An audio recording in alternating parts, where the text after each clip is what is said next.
Пикот на грипот се очекува деновиве при крајот на јануари. Граѓаните внимателни колку што можат. Со домашни чаеви, супи, прегорен шеќер, грејана раќа и вклучени клими. Граѓаните се заштитуваат во своите домови. Иако лекарите апелираат на внимателност и на времено јавување кај матичен лекар, сепак традиционалните рецепти остануваат првиот избор во повеќето семејства. Пиемо чаево и дома седемо топло. А пчиње? А пчиње ако треба, ако не пиемо. А не. Да, 2 година не, чувал Господ. Чај, лимони малку, супа, такви работи поише. Па со чај, друго шо лек. Инако таблетка нешто, али алкохол не. Шо е додело, тоа ќе патиме. Чаеви за балињата тие работи. Супи? Супи, да.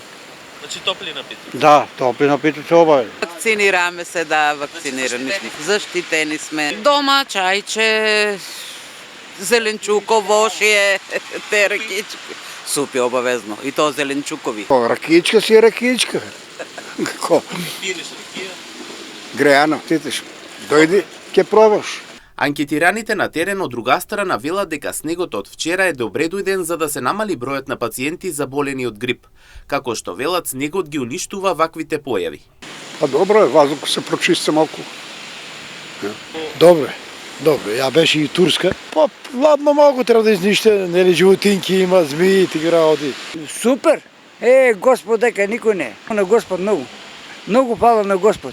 Инаку стравот од компликации и редици пред матичните лекари се повеќе ги тера граѓаните сами да бараат начини за да го зајакнат имунитетот.